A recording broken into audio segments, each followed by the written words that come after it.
I want to begin by saying what an honor it is to be here and to spend time with all of you in front of these wonderful deities, Gornitai.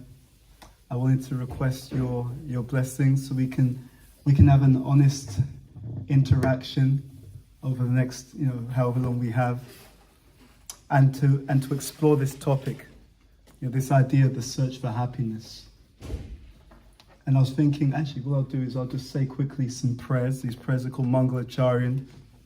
Mangalacharyan means an auspicious invocation. And the idea is that with these prayers, whoever hears them and recites them literally receives good fortune. So we often say these prayers before speaking to help to bring in more of the Lord's blessings as we engage in some discussion that can really uplift us all. So I'll just say these prayers and then we'll go from there. Yeah? Chakshu militam yena tasmai Shri Gurave Namaha. Shri Chaitanya Manobishtam Stapitam Yena Bhutale Swayam Rupa Katamayam Dadati Swapadantikam Vandeham Shri Guru Shri Yutapadakamalam Shri Gurun Vaishnavamscha Shri Rupam Sagrajatam Sahagana Ragnatam Vitam Tvam Sajivam Sadvaitam Savadutam Harjana Saitam Krishna Chaitanya Devam Shri Radha Krishna Padan Sahagana Lalita Shri Vishakam Vitamscha Hey Krishna Karuna Sindhu Dina Bandhu Jagatpate Gopesha Gopika Kanta Radha Kanta Namostate Tapta Kanchana Gourangi Radhe Vrindavaneshwari Rishabhanu Sutadevi Pranamami Hari Priye Vanchikapatarubhyascha Kripa Sindhu Vyevacha Patitanam Bhavanebhyo Vaishnavebhyo Namo Namaha Shri Krishna Chaitanya Prabhu Nityananda Shri Advaita Gadadhara Shri Vasudhi Gaura Bhaktarinda Hare Krishna Krishna Krishna Hare Hare Hare Rama Rama Rama Hare Hare. So can everyone see this? So we have this cup, and in the cup it has some water. And if someone wants to experience what's in the cup, it has to be full. Right? It has to have something inside it. And when it has something inside it, then something can be nurtured, something can be nourished, but also something can be shared. In the same way, when we talk about the pursuit of happiness, we're talking about the pursuit inside. I'm going to just leave that initial point, but we'll come back to it. There's a story that I came across during the pandemic. It was a story of a king, and the king had 4 wives. Okay. The first wife is the wife the king loved the most. And with this particular wife, the king, he dressed her in fine robes, and he would feed her really wonderful delicacies, and she was his favorite. So that was the king's first wife. The second wife, the king also loved, and he would show this wife off to neighboring kingdoms and so on, and he felt very happy to have this wife and etc. That was a second wife. The king had a third wife. And with his third wife, she was very intelligent. And the king would actually ask her for advice on political matters, and he loved that wife as well. The king had a fourth wife, and it was interesting. She was very loyal and very supportive of the king. But of the 4 wives, she was the one that he neglected. Okay, so we'll take that again. The first wife was the king's favorite. He would feed her many delicacies, dress her in fine clothes and so on. The second wife, also the king loved. He would show her off to neighboring kings, neighboring kingdoms. The third wife was very intelligent, The king loved to speak to her and he would get her advice on different things. He also loved her. The fourth wife was the one that the king would neglect, even though she was incredibly loyal and supportive. So the relationship between the king and his wives carried on over a long period of time. Until one day, at one point, the king received some news because he'd started to see signs of illness and sickness, and he had some medical specialists and doctors, and they would do a diagnosis, and they came to the conclusion that he was dying. And of course, he was devastated. I'm going to pass away. And then he thought about his wives, and he thought, I've looked after these 4 wives. I'm sure that they'll come with me as I go into death. So the first thing he did is he went to his favorite wife, the wife that he had really loved the most, fed, clothed, etc. And he said to her, I'm dying. And the king said to her, please, will you come with me, into death? And the first wife, she said, absolutely no way. No way, I'll never come with you. And she turned away and just immediately walked away from the king. And of course, the king, he was devastated. Like, wow, she's just completely turned me away. And this was the wife that he loved the most. He loves the others as well, but she was his favorite. He loved her the most. She said, no way, I'll never come with you. Turned around, immediately walked away. After a while, the king managed to compose himself. He thought, okay, at least I'll go to the second wife. He approached his second wife and he explained the situation. He said, I'm dying. Please, I've loved you. I've cared for you. Please, will you come with me? And the second wife, she said to him, she said, no way. I'll never come with you. And then she said to him, she said, actually, when you die, I'm going to remarry. Yeah, maybe some marriage counselors in the house, right? But she said, when you die, I'm gonna remarry. No way, I'll never come with you. Again, the king was so pained in hearing this. He went to the third wife. Again, this is a wife who was, very intelligent, very well spoken, and for years he would take her advice on political matters. He said to her, look, I'm dying, Will you come with me into death? And she said, I'm very, very sorry. She said, I can only come to you. I can only come with you to the grave. Right? So I'll be there at your funeral, but then I can't go any further than that. That's what she said to him. And then the king heard a voice. The voice was the voice of his fourth wife, and she said to him, I'll come with you. She said, I'll come with you, I'll be with you. Wherever you go, whatever situation you're in, I will always be there. I will always go with you. The king actually felt ashamed.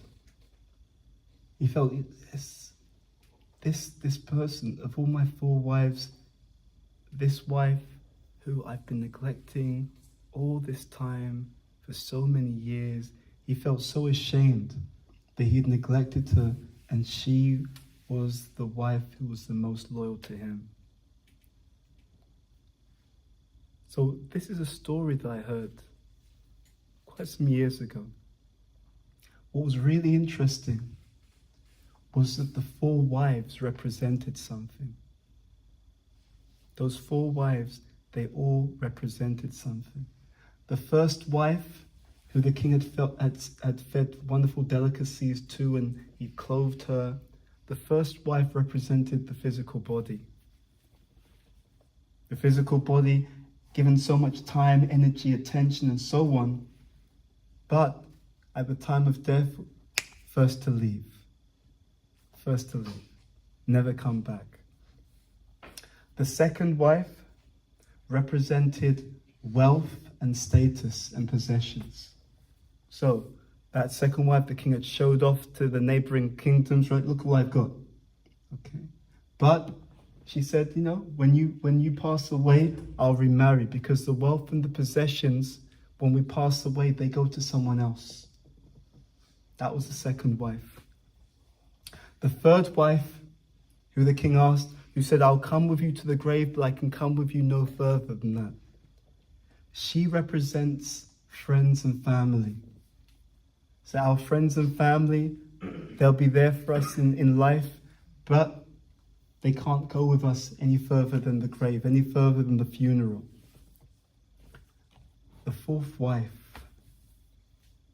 the one who was loyal and said, I will come with you no matter where you go, no matter what situation you're in, that fourth wife represents the soul.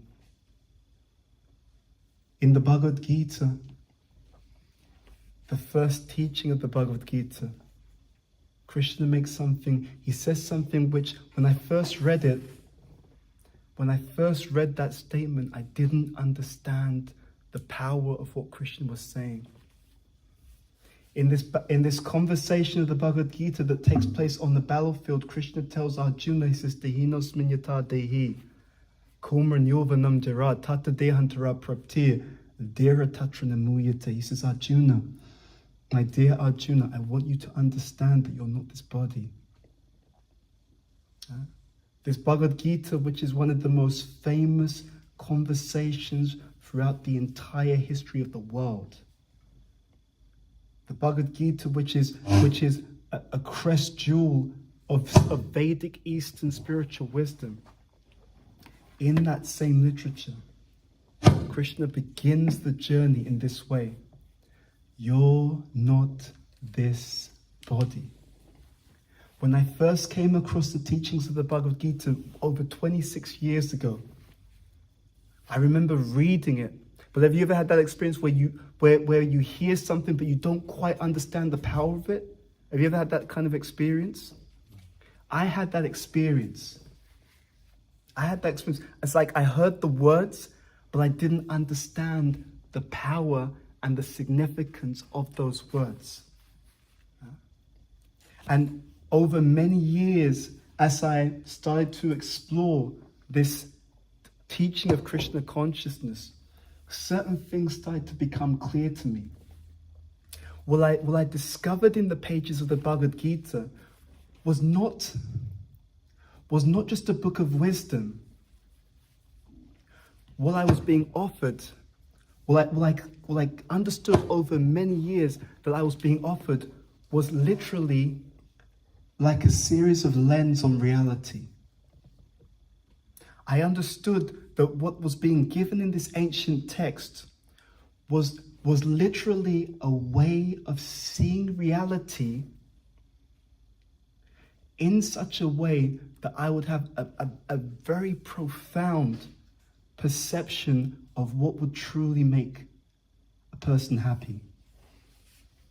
It struck me. In fact, again, I want to have a very honest conversation. I had a conversation with my wife this morning. We were actually meant to be, I was meant to be on a call, on a 2-hour call this morning, working on one project, which we're still working on. But then, because my wife, because she'd had some sleep issue, insomnia, so instead we were speaking.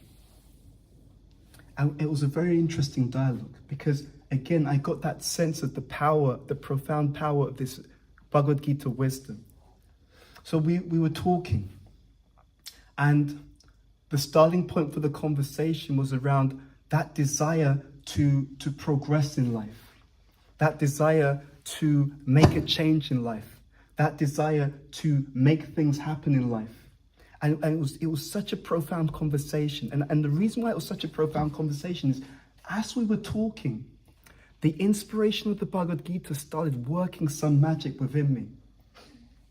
And there was a realization that started to bubble up into my consciousness that really, it shocked me, it shocked us, and it was like a complete 360 revision on how we were seeing the world, how we were seeing life, how we were seeing ourselves.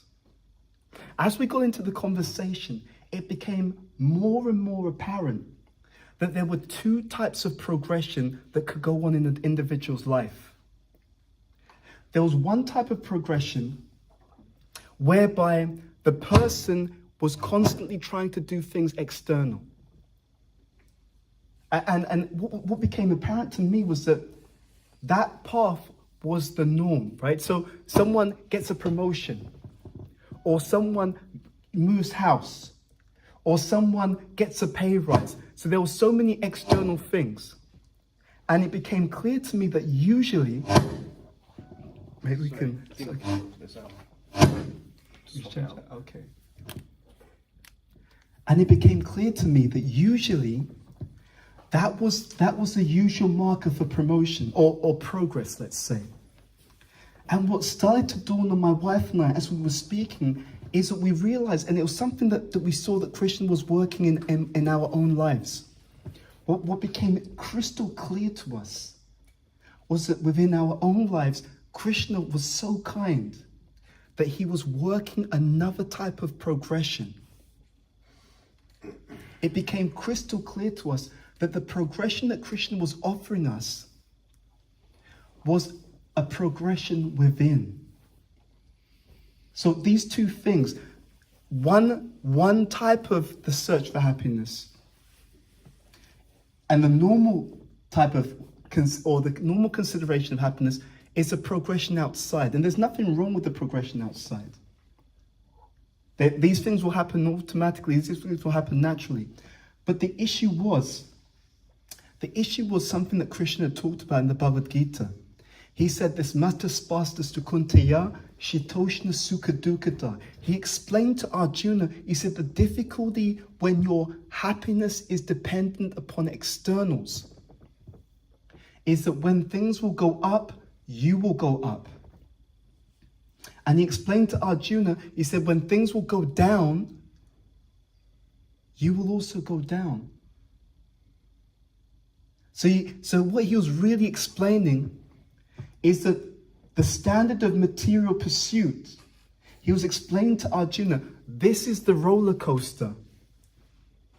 I was giving this presentation a while ago to a group, I think it was a group of students. I said that if there's something to gain materially, then there's something to lose. Right? And what I understood more and more was that Krishna was saying that happens automatically, that material world is up and down. But he was saying that there's another standard of happiness that you can have alongside everything else. And it became clear to me that he was offering Arjuna another standard of happiness which was unshakable. Now this really kick-started a revolution in my own mind, because I had some understanding about these points before, and this conversation that I had with my wife, it took it to a completely different level. What became clear to us is that if a person themselves goes on an inner journey of transformation, then the special quality of that is that person, the treasure that they get from the inner journey, it stays with them everywhere. That means you can be in England, you can be in China, you can be in India, you can be at the top of society, you can be at the bottom of the society, but because the treasure's inside you, you're able to reproduce it. You see what I mean?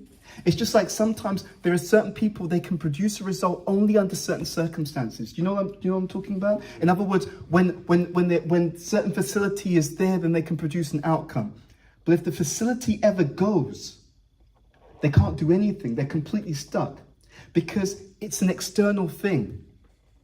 And then there are some people, wherever you put them, because that skill, that talent, that capability, that expertise is within them, wherever you put them, they can become successful. So what became increasingly apparent to me is that the external world is the external world, and external movements happen anyway, right? So you get the job, you do these different things, and Krishna wasn't denying that. In the pages of Bhagavad Gita, Krishna wasn't denying that. But what he was saying to Arjuna was something even more profound. He was saying that if you know what? If you know Jama, Mrityu, Jara, Vyadi, Dukkha, Dosha, and Darshanam, if you know that your body's going to go through changes, birth, old age, disease, death.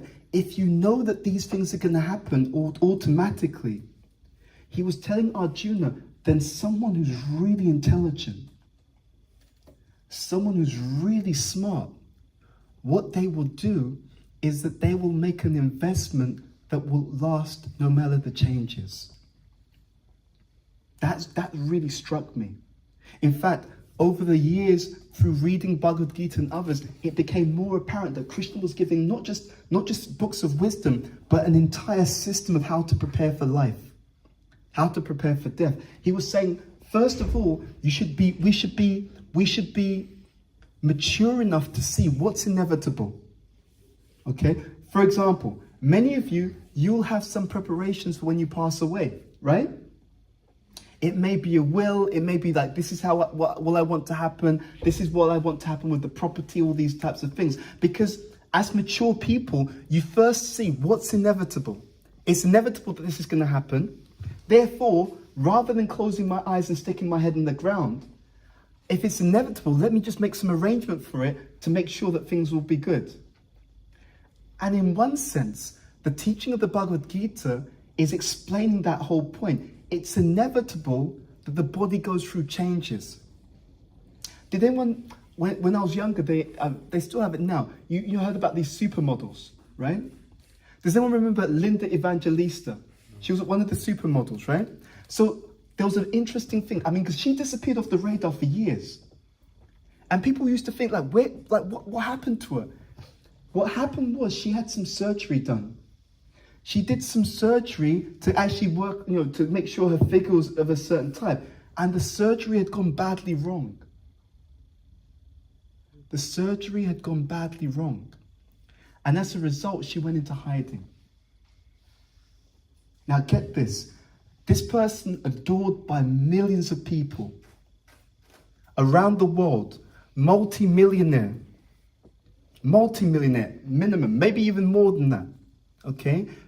Celebrity circuit, television programs, TV shows, celebrity, endorsements, events, being chased by big brands to endorse those different products.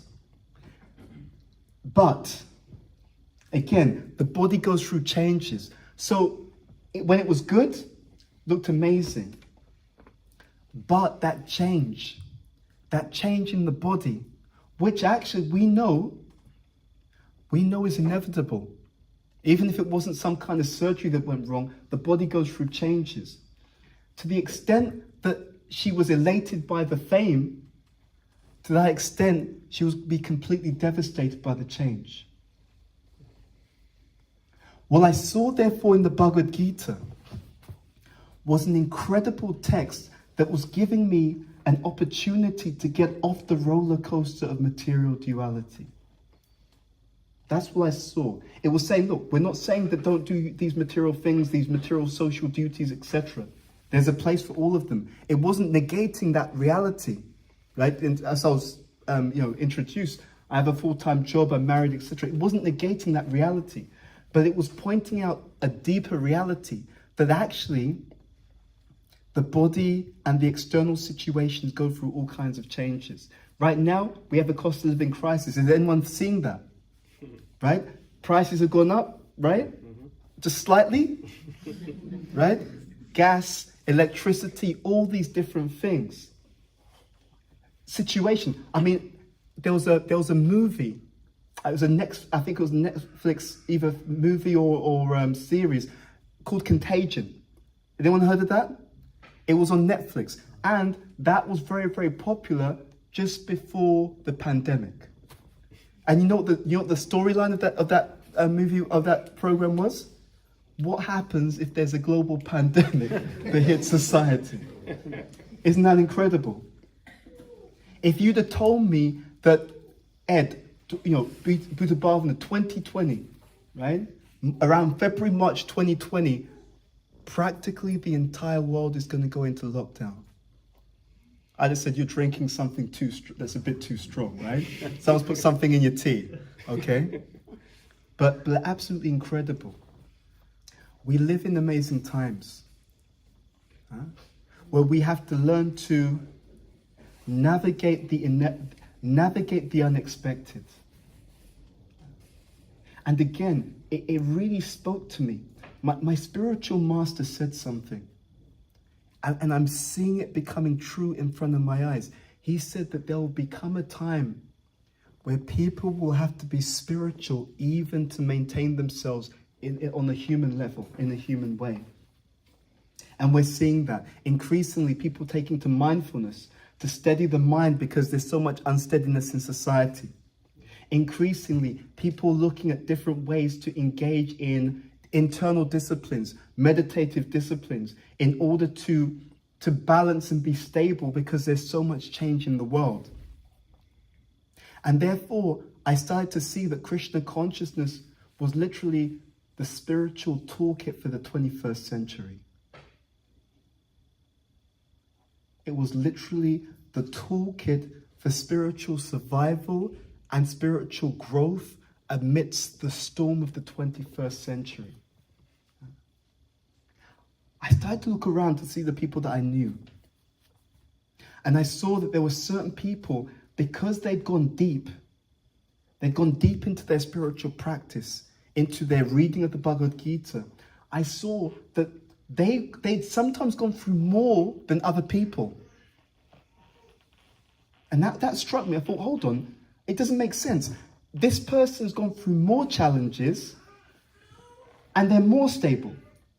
This other person's gone through less challenges and they're completely thrown by everything. And I was like, I don't get it. How come? They've gone through more and they're less affected. They've gone through less and they're more affected. How is it possible? And it really became clear to me that it was a question of consciousness. That search for happiness was also, by definition, a search for stability, a search for that deep place within ourselves, whereby no matter what was happening externally, that we were very, very deeply grounded in a certain type of strength, in a certain type of power, in a certain type of wisdom, in a certain type of joy that no one could take away from us. It really struck me. It became more and more clear, And what I started to see was that everyone who I saw who was really perceptive, they were pulling something into their spiritual bank account and they didn't wait for the emergency. It was amazing. I saw again and again that the most sharp, perceptive, intelligent, and wise people that I knew in any area of life, they were pulling something away into their spiritual bank account. They didn't wait for the challenge. They didn't wait for the difficulty. They didn't wait for the emergency. What they were doing is that they were so sharp, they thought, let me build my spiritual strength. Let me build my spiritual connection. Let me build my spiritual happiness inside.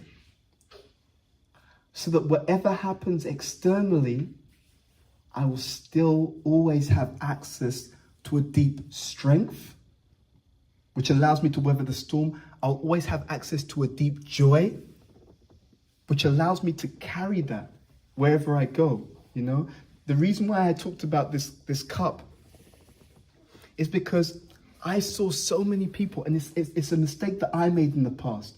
I saw so many people who wanted to give, but their cup wasn't full. Can anyone relate to that? People who wanted to get out of really great desire to give, but they hadn't done this. They hadn't received. And because they hadn't received, what do you think happened when they tried to give to other people?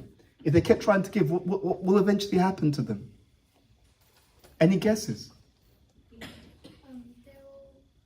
They'll have less themselves. Have less themselves, definitely. What else? They became empty. They became completely depleted.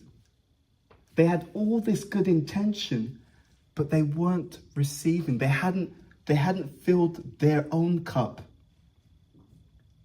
And so in their desire to give, because that's also part of what makes us happy, that desire to serve, to contribute, because they hadn't filled their own cup, even as they tried to give, it became problematic.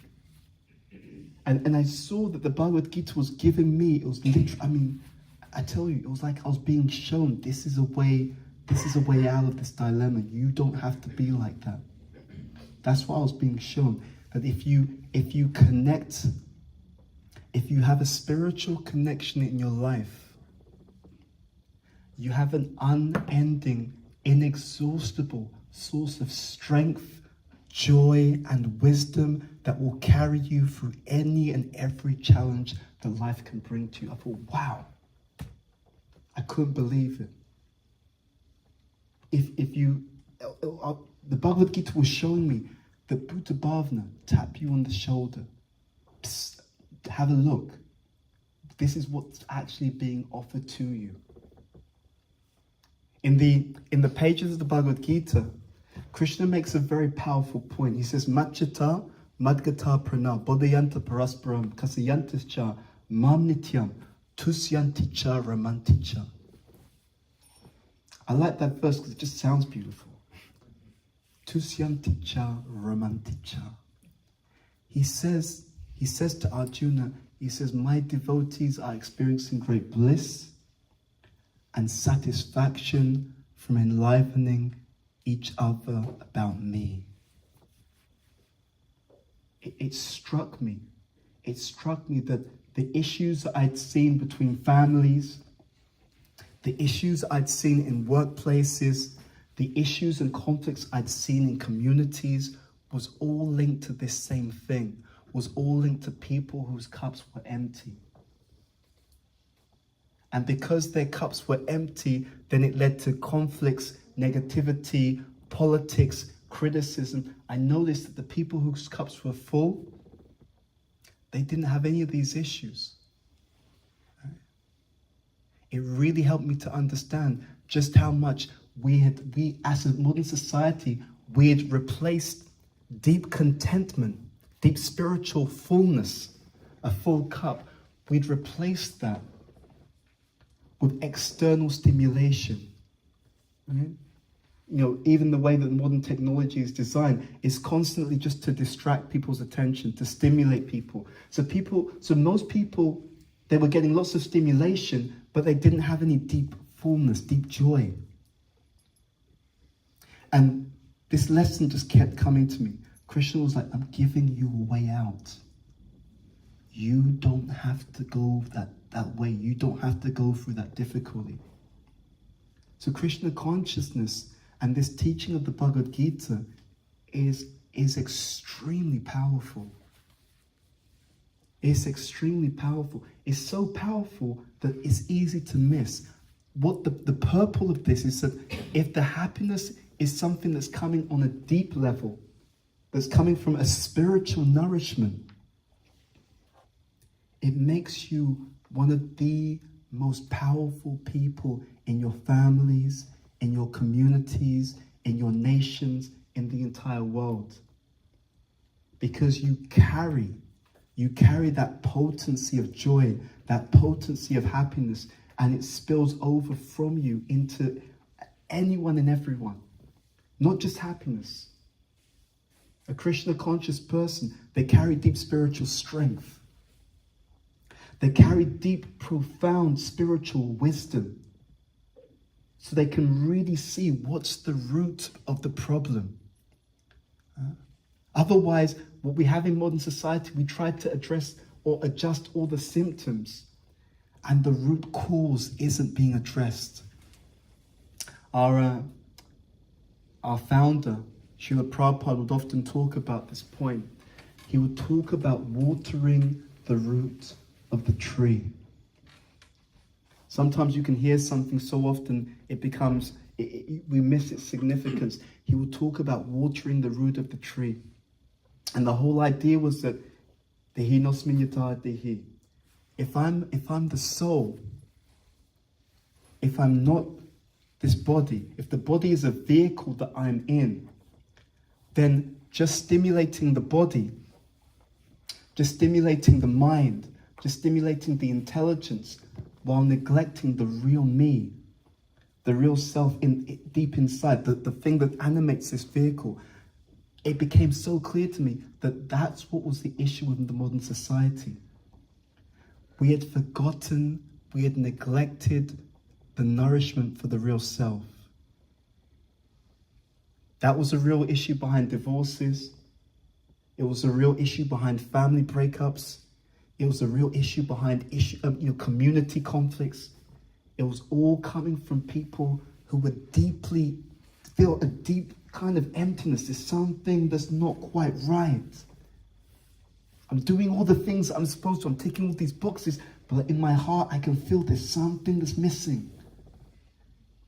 And without being able to understand it and to nourish that, literally our entire world was responding with conflicts. So this was a game changer for me. This is why whenever I speak to people, I always see that the Bhagavad Gita is profoundly practical. Because your happiness is practical. It is the individual with the full heart, with the heart filled with deep happiness and contentment, who is able to be tolerant even in the face of challenges, isn't it? We've all seen it. Sometimes someone was even maybe negative to you or a bit rude, but you were in a good space. You had a good day. So even though they're being a little bit rude, you didn't take it personally. Oh, I'm sure they've just had a bad day. Don't really take it. Just, what they say, water off a duck's back, isn't it? And then there's other times in our life, and we've all seen it, when the cup's empty. And because the cup is empty, even someone does one slight thing, bang, I'm going to kill them. What's going on? We're completely explosive. So what it really teaches us, what Krishna is showing us, it's all based upon what's in the heart. Our ability to make a difference in the world, in our communities, within ourselves, is all coming down to what's in the heart. And Krishna consciousness is the science of how to keep your heart full. So it's not just a science of happiness. It's a science of a deep happiness, a deep fulfillment, a deep contentment. And it's that kind of contentment, that kind of strength, that kind of resilience, which will allow us throughout every single situation in our lives to respond in the best and most loving way. I often share with people this statement: the love you give pursues you. The love you give to other people, the way that you respond, that love that you give is an energy that comes back. But to give love, to give it consistently and deeply, we need to be receiving it from a source which is inexhaustible. And that source, Aham Savasya Pravavo, Mata Savam Pravartate, Iti Matva Bhajante Mam, Bhuta Bhavana Samambhataha. That source of everything, the Sava, Karana, Karanam, that is Krishna. So on this day, as we're coming together, we want to remind each other, please know the gift of the Bhagavad Gita, the gift that's before you, and please know how practical it is. I'm always trying to go a bit deeper. What's the root cause of what's going on? And I've seen it. I can honestly say that I've seen it. The root cause of our success in life, in anything, even external things, is to make sure that this heart is full. Full of bliss, full of strength, full of wisdom. We need to keep the heart full so we can keep the relationships healthy. And the primary way that the Bhagavad Gita is directing us to do this is by calling upon those names of Krishna and engaging in some service to Krishna. It is considered that the Supreme Personality of Godhead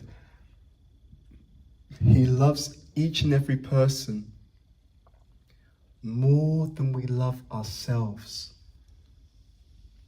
He loves us more than we love ourselves. In fact, it is said that the most important thing to know about Krishna is that he loves you. When I was in America recently, we were speaking to some students, and it was very interesting because what I realized that they didn't know is that generally, when people hear about anything religious, you hear about these rules and regulations. You got to do this, you got to do that. Don't do that, God won't like it. You know, if you do that, God's going to mess you up, man. He'll mess you up real bad. You know that bad. It's this kind of idea. But what we learn in the Bhagavad Gita is that when Krishna's giving some direction, he's doing it, he's advising us to live a certain way because he loves us. It's like, dude, if you do this, it will help you in this way. Like, dude, I recommend that you do that because if you do that, you'll get this. We're not worshipping a selfish God. So when he's giving any direction, it's because it will benefit us. And that's a huge paradigm shift. It's a huge paradigm shift. When I speak to youth, I often see that they've not been taught that. So oftentimes when they're taught something, it's like, don't do this, don't do that. It's like, oh my God, I'm restricted in this way, that way. Flip the script, think about it. If everyone who was involved or interested in some genuine God-conscious pursuit, if they were explained, God's telling you to do this because this is how it will benefit you. God's recommending you to do this because this is how it will benefit you. God's recommending that we live this way because this is how you'll achieve the great happiness and ecstasy that you're looking for. Amazing, isn't it? Can you see how it feels different? You know, in Krishna consciousness therefore begins where religion ends. Did you know that? Krishna consciousness begins where religion ends. Religion means that you believe in God and then you go about your life. Krishna consciousness means that now that you know that he exists, what are the relationships between you and him? What's the loving exchange between you and him? How is he going to show you, I really care about you. I'm so glad that you came to the program today. Right? I have so much affection for you. So I'm going to give you this realization or that realization because man is in the religion business, God is in the relationship business. So, real happiness, rasa, this mellow, this taste, this means relationship for us. And we really, from the heart, I want to encourage you. Whatever else you do, I really want to encourage you. Definitely practice this Krishna consciousness. Don't take my word for it. It's an experiment. You will see amazing miracles. And interestingly enough, as much as they will see amazing things happen around you, the most amazing thing is what you will see happen within you. This is the treasure. This is the power. This is how Krishna wants to help us, to make the heart full of spiritual strength, full of spiritual wisdom, and full of this deep spiritual joy, so that whatever we go through in our lives, we can experience it from the best position. I was in America years ago, and we went to visit, I think it was the Empire State Building. So when I came in on the ground floor, we had all the taxis outside, the traffic, all the noise. And then you go up the building. And so I was on some high floor. And then I looked out the window and I could see all the traffic, it's the same traffic, same vehicles, same cars. But because of where I was, there was no disturbance. So the same experience, but experienced from a different point of view. And I saw that that's what Krishna consciousness was offering me. That if I was to practice developing my Krishna consciousness, then the world would not affect me in the same way. The world would no longer affect me in the same way. I would be literally, as the saying goes, I'd be literally able to be in the world, but not of the world. So I know what's going on. I could understand what's going on, but without being brought down by it. And I saw, even amongst my friends, I saw the ones who went deep they were having amazing experiences. They had that strength, that joy. The cup was always full because they kept connecting with Krishna. And I saw that the ones who got tricked into this spiritual stuff, you don't have to do that spiritual stuff. It's okay, you could just do material things. Look on the television, look on the internet. So this person looks really, really happy, right? These, with social media, it's like that. You see people smiling, and it's like it takes 1 second to take the picture. That doesn't mean that that's how they're living. You understand what I'm saying? So I wanted to encourage you, to encourage us. We've been given something incredibly special. I promise you, I'm saying that in front of the deity. If I'm lying, I get a reaction. I'm telling you, we've been given something incredibly special. We don't actually know we don't actually know the value of what we've been given. I'm telling you, I promise you. I'm saying that, I promise you, on my own life. We don't know the value of what we've been given. But I'm telling you, if we just practice it regularly, it's the gift of the ages. That's my own experience in this search for happiness. So we talked about those 4 wives, representing the different things: the body, the wealth and the possessions, the friends and the family, and we talked about how those things were all leaving. I mean, in the ancient past, they left at the time of death. Nowadays, they leave pretty quickly before that, right? Now, you can lose your wealth, your possessions, everything much earlier than that, right? So those were ancient times. But we talked about how we're not the body, we're the soul. And we talked about how your spiritual fulfillment, it's practical. It's actually your degree of fulfillment, spiritual contentment, deep joy. That's what stops you overreacting when people say something or do something that you don't like. That's what keeps you grounded, right? When things reverse in life. That's what allows us to return hatred with love, with joy. It's all contingent on building that deep spiritual joy within us. That's what allows us to keep our families and our communities together, even when there are disagreements. The spiritual ecstasy is practical. The spiritual joy, the spiritual fulfillment, the spiritual contentment, it's practical. And this is a different vision. This is the vision of the Bhagavad Gita. This is what Krishna is showing us. We've been trained in the external world to look at all the external things and not get to the root cause. Why am I taking so much offense at this person's behavior? It's because you're not content within yourself. If you were content within yourself and someone does something wrong, you would simply think it's their own issue. Don't take it seriously. But the fact that I'm so annoyed, angered, triggered by it is because there's some emptiness within me. So, what we need to do, ladies and gentlemen, is to fill our cup. Hare Krishna. Hare Krishna.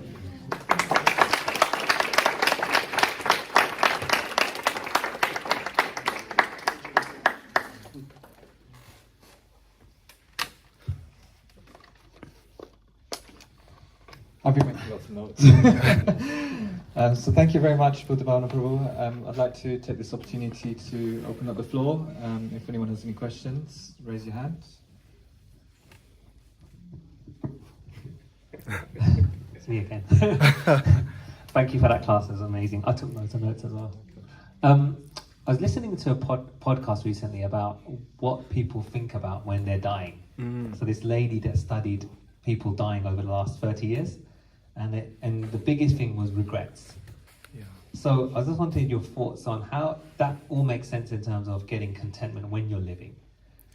But when you're going towards your latter part of your life, or even in midlife, and you have regrets, how do you deal with that as a person? It's a very great question. I've been thinking about this.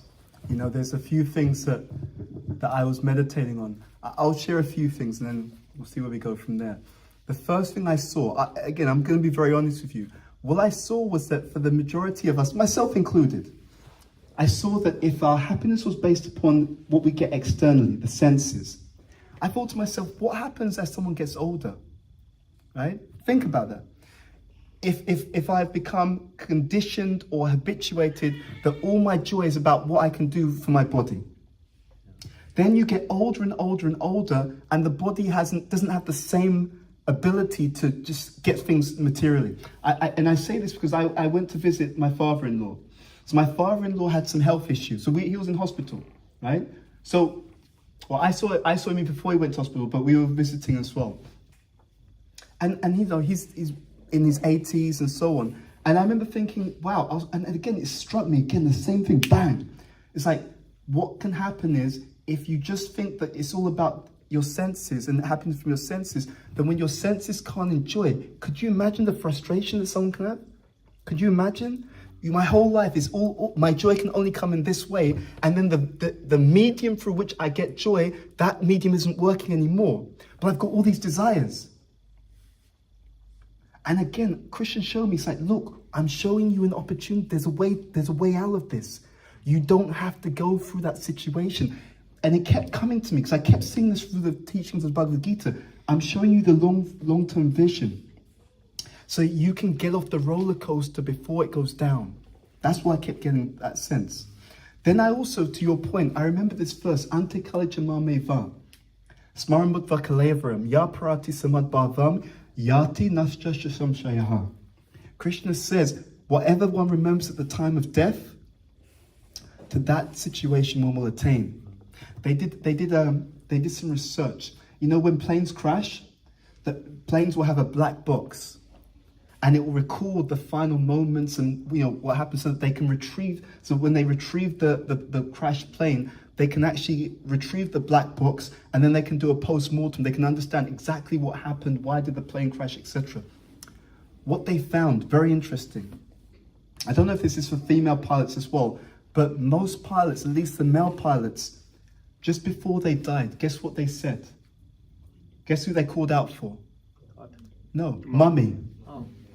Yeah, most of the male pilots, just before they died, they call out for mummy. Right? They called out for mummy. That really taught me something. It taught me that that's what the attachment was.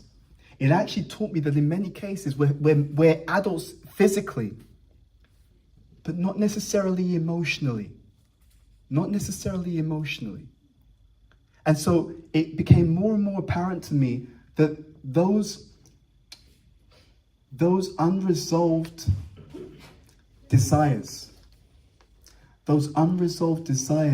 would also cause one to come back again and have to go through the same cycle. But I saw that through Krishna consciousness there was another way. And the way I reconciled it is I thought to myself, what does an unresolved desire mean? An unresolved desire means that I had the desire for something that I thought would make me happy. And it didn't happen, okay? And again, going back to our theme of deep spiritual happiness, it became clear to me, but you know what? If you're actually eternally content, you actually don't care about what happened and what didn't happen, because the conclusion of what you're looking for is already with you, right? It's just like, you know, let's say that, you were looking to get a pay rise. It didn't happen, but you got another job which gave you even more money. You don't think, oh, but that previous job, I didn't get a pay rise. It's like, well, who cares? You got a new job and they earn you more than you would have got with a pay rise anyway. No one laments it. So it became clear to me that the way to overcome unresolved desires is to achieve the goal of every desire. And the goal of every desire is to be happy. It became clear to me that if I achieved that deep happiness, then the desires that I had attained, the desires that I hadn't attained, there would all be a detachment from that, because I'm only looking for those desires because it'll make me happy. I was giving a class and I was telling the audience, imagine someone said to you that I will give you a pay rise and you can become famous, wealthy, but on one condition. You have to sign a contract to say that I can give you all these things, but you have to sign to say that along with all these things, you will never have any positive emotions. would you sign that contract? No. No. Isn't it because the only reason why we want those things is because we think those things are going to give us a positive internal experience. If someone says, I'll give you all the money, but you have to sign this contract that you will have no positive emotions as a result of it, no one's going to do it. That really taught me something. The desires are means to an end. We're not looking for desires for the sake of desires. We're looking at desires for the sake of actually being happy and content. So what I saw from the Bhagavad Gita is, why don't you just jump to the conclusion of it all? Why don't you just go for the direct thing that's going to give you the deep, lasting contentment? Does that answer your question? Yeah, no, I think so. I mean, it's just making me think about lamenting the past. Yeah. All of this. I think when it's material stuff, it's easier to get through it, but when it's emotional stuff, it's difficult. Yeah, yeah. So if it's family things or things unsaid, Yeah. and all those kind of things, then it's more difficult for the mind to manage that. Just want to say something on that because I think it's a great point. And again, being very transparent in my own life, what I often saw, I saw a formula. There's two parts to this formula. The first part of the formula is I saw that I should always try to act my best, to do my best in any situation, in any relationship. And then that was part one. Plus, I should remember that Krishna is my well-wisher. He really loves me. And then what I saw, as long as I had that formula in life, that I was doing the best that I can, and I remembered that Krishna loves me, then whatever conclusion came out of that, I knew that must be the best conclusion. You know, there's a story that my spiritual master used to tell, which relates to this. There was a king and his advisor. And one day the king was given a gift, and he was given a very, very expensive sword with gold, jewels, everything like that, extremely expensive. And the king was really happy. And so he said to his advisor, look, being given this sword, very, very valuable, precious jewels. And the advisor said, wow, it's amazing. One day the king was cleaning his sword. And while he was cleaning his sword, he cut his finger. He was in real pain. That's so painful. And the king said to his advisor, I was cleaning this sword. I was just refining it, cleaning it, and I've cut my finger. I'm in so much pain. And the king said to his advisor, he said, what do you have to say about this? And the advisor said, my dear king, this must be Krishna's mercy. And the king's like, what? Are you crazy? How dare you say that to me? I'm in pain. You're saying that because it didn't happen to you. And the king was so angry. He called the guards. He said, guards, tell this foolish advisor of mine that he's a nonsense and throw him in jail. And the guards immediately grabbed the advisor and threw him in jail. And the king felt, I've shown him. Like, how dare you say that to me? And then later that day, the king went on his tour of the kingdom. And so, as the king was going on his tour of the kingdom, at one point, as his tour was going, it was going through the forest. In that forest, there were a group of cannibals. And they captured the king, right? They actually captured him. They brought him to the priest. They're cannibals, so they eat humans. They looked at the king, they thought, it's prashadam time, right? they were going to eat the king. So the priest said, right, let's prepare him for the human sacrifice, and then we can divide him up, right? Lunch is on the menu, right? So they were engaging in this sacrifice. They were about to sacrifice the king. Just before the sacrifice ended, the shaman for that group said, stop. Like the priest said, stop. And everyone's like, maybe Prashadam's going to be delayed today, right? He said, stop. He said, let this person go. And they're like, what are you talking about? Why? Like, we don't understand. He said, we can't sacrifice him. He said, look at his hand. He said, part of his hand is missing. He's an incomplete specimen, so we can't use him in the sacrifice. Let him go. So they had to let the king go. The king was completely relieved, ran back to his palace. When he got back to his palace, the king became a bit thoughtful, and he realized, he said, actually, hold on. He said, I made a big mistake. He told the guards, he said, bring my advisor out of the prison, release him and bring him to me. The advisor came to see the king, and the king he apologized. He said to the advisor, he said, when I cut my finger and I asked you about it, you said it was Krishna's mercy, and I was so angry with you. He said, but I realized later on that you were right. He said, I was captured by these cannibals. They were going to sacrifice me and eat me, but because of the color of my finger, they let me go. You know, so I now see how true, how correct you were, that this cutting of my finger, this actually was Krishna's mercy. And I'm so sorry that I treated you like this. He said, but the king said to him, but I do have one question. He said, I do have one question. He said, I understand now how me cutting my finger was Krishna's mercy upon me. That part I get. He said to his wife, he said, but the thing I don't understand is that when you told me that, I became angry with you and had you thrown in prison. So I understand how cutting my finger was Krishna's mercy upon me, but I don't understand how it was Krishna's mercy upon you. And the advisor said to the king, he said, my dear king, he said, when you go for a tour of the kingdom, he said, normally I accompany you. So I would have accompanied you, they would have let you go, and they would have sacrificed me instead. He said, so therefore, when you cut your finger, that was Krishna's mercy upon you.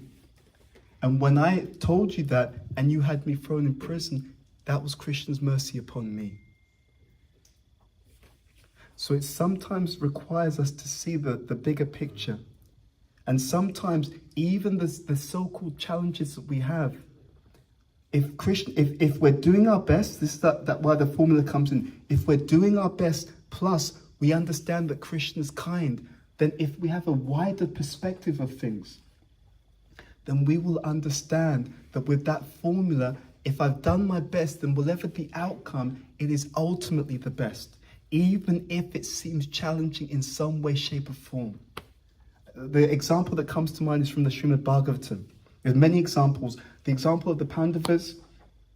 There's the example of a king called King Anga. He has a son called Vena, who's a very cruel king. And so what happens is he tries to reform his son. It doesn't work. And Prabhupada writes in a purport in the Srimad Bhagavatam that what had happened was Krishna wanted that King Anga to prepare to go back to Godhead.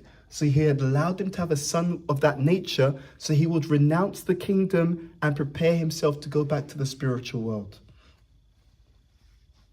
So again, we don't always see the full end-to-end story. And sometimes even when something seems negative, we don't actually know the trouble or the difficulties that we are being saved or which are being minimized in that situation. But it depends upon us doing our best in Krishna consciousness and the remembrance, the understanding that the person who's ultimately in control, Krishna, he's our well-wisher. So as long as I'm doing my best, actually, ultimately, whatever happens as a result is ultimately auspicious. Thank you for your question. One more, okay.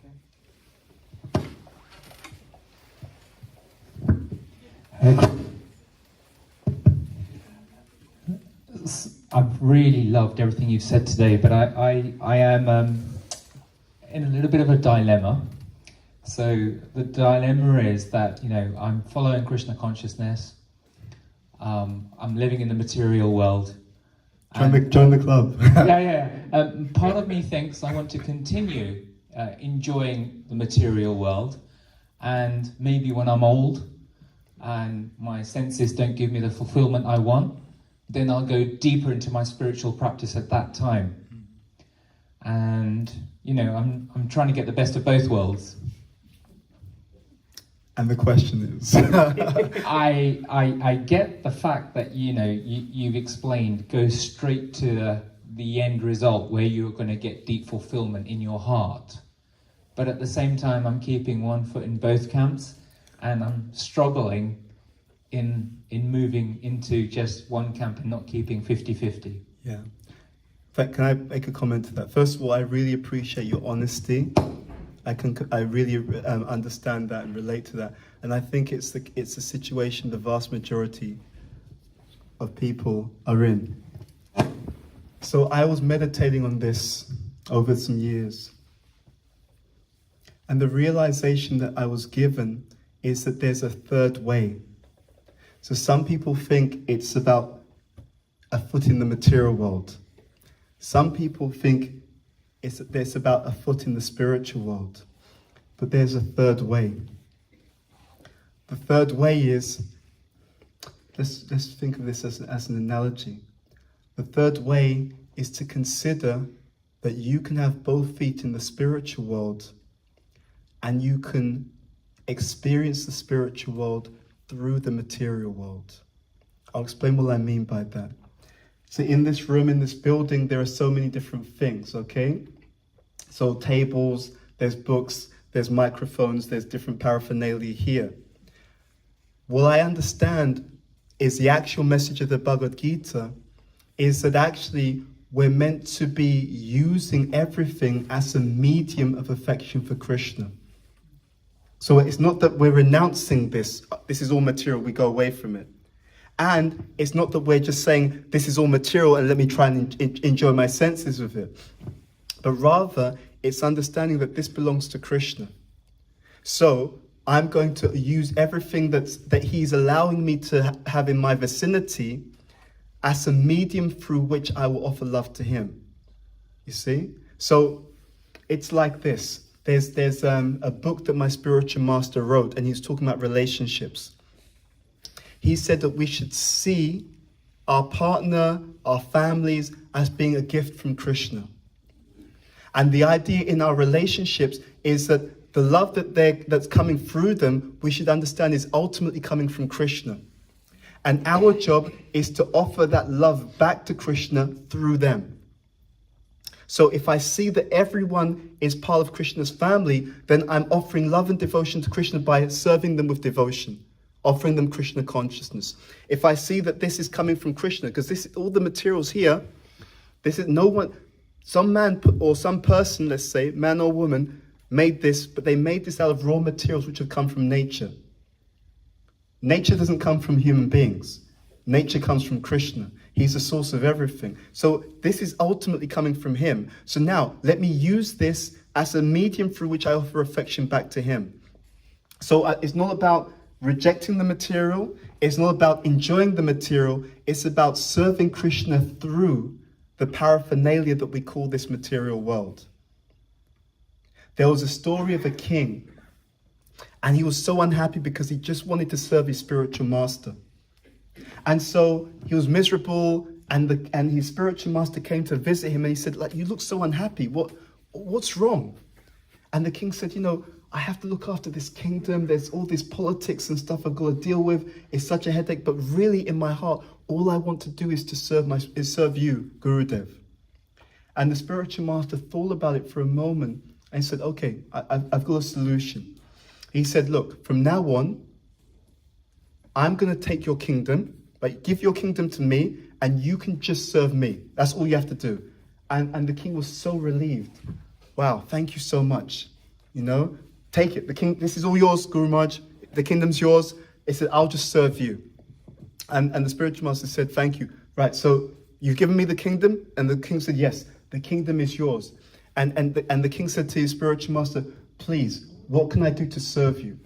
And the spiritual master looked at the king and said, I want you to go and sit on my throne and run my kingdom for me. Sit on the throne and run my kingdom for me. And it seems like in one sense he's gone into the same situation, but actually it was a change in consciousness. It was that understanding, it's not my kingdom. It's my Guru's kingdom, or we can say Krishna's kingdom. And I'm using it I'm running it as a service. I'm using it as a medium to give love and devotion to Krishna. That is what I would say is the third way. It's a change in consciousness, but I would also add that change in consciousness is sustained and fixed by the regular reading of the Bhagavad Gita, the regular chanting of the holy names of Krishna, and the regular association of devotees. That's what allows us to be fixed in that perception.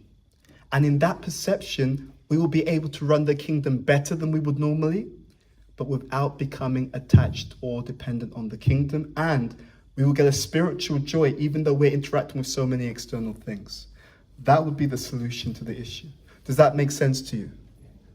Thank you very much for your question. Thank you. So, thank you very much. We'll say time for one more question. One more? Yeah, there's a hand on over this side. So do you, and then we can, if there's time. Yeah, this time. This time? Okay.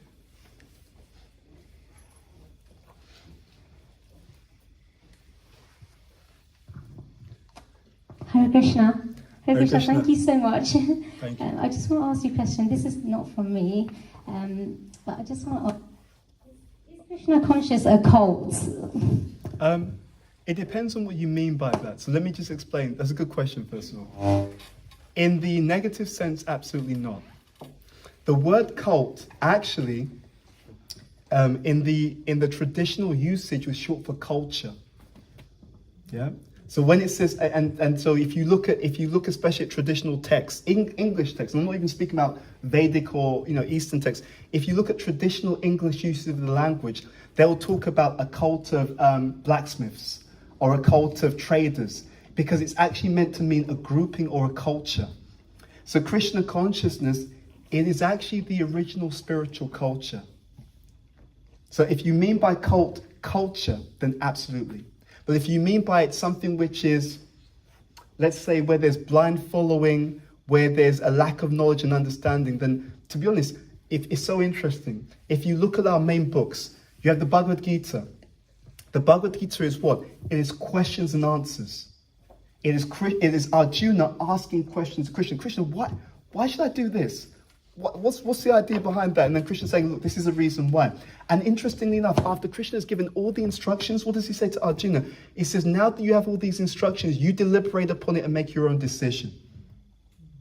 It is completely the opposite of someone being blindly coerced to do anything. It's giving a very clear understanding and then saying, with this full understanding, now you make your decision about how to act. That's Bhagavad Gita. If you look at the Srimad Bhagavatam, what is it? It is questions and answers between who? Shukadev Goswami and Maharaj Pariksit. Right? So many sages. Why am I here? What's the purpose of life, etc.? What is the highest religion? Paradharmo. Right? And all these questions and answers that are there. If you look at Chaitanya Charitamrita, so many personalities inquiring from Sri Chaitanya Mahaprabhu. So if you actually look at the teachings objectively, it is literally diametrically opposed to what people would be considered to be cultish behavior where there's blind following. In fact, one of the verses of the Bhagavad Gita, Tadvide Pratena Priprasnena Sevaya Upadekshanti Te Jnanam Jnaninas Tattvadashinaha. What does Krishna say? He says, approach a bona fide spiritual master, but he doesn't stop there. He said, what do you do when you approach a bona fide spiritual master? You said, inquire. Inquire, ask him questions. Don't just blindly accept, ask him. And then, get a clear understanding. In the purport to that particular verse, Prabhupada explains absurd inquiries and blind following, both things are condemned. Condemned. Now contrast that. What we see what we see generally is, in many cases, in a general societal level, people actually follow blindly. Not to put it in a bad way, but if I asked you, right, we all have a doctor, right? If I asked you, how do you know that he's qualified or she's qualified? How many of you have actually asked for their credentials and looked at the medical certificates? No one's done it. No one's done it, So sometimes people are materialistic, not you, but some people don't, why are you accepting this? But if you dig into it, they accept everything every day with absolutely no proof. None. And then people ask that question when it comes to spiritual life. Even though spiritual life is done properly, the beauty of spiritual life that I've seen, if it's done properly, not only do you get a clear understanding, not only are the teachings logical, but you can apply the experiment in your own life and you can directly see that it works. That's the beauty of it. It's such a powerful thing. It's like a meal. Someone tells you that this meal tastes really sweet. You can say, well, how do you know this? It's like, well, why don't you just get a spoon and eat some of it? So it's like someone giving you the instructions about the meal, but then you put the food in your mouth. It's like, actually, you're right. It's really, really sweet. So this is the quality of Krishna consciousness. It is ultimately something to be experienced. Again, Machita Matkata Prana, Bodhayanta Paraspram Kathayantascha, Mam Nityam, Tusyanticha, Ramanticha. My devotees are they're experiencing, not that they're being told. They are experiencing great bliss and satisfaction from enlivening one another about me. Therefore, in Bhagavad Gita, Krishna says, Adhyatma Vidya, Vidyanam. He says, of sciences, I am the supreme science of self-realization. So we are a culture, but if it's done properly, it's the furthest away from blind following that you can possibly imagine. It's not blind following, it's clear realization and experience. Does that answer your question? Thank you so much, Prabhu. Hare Krishna. Thank you. Thank you.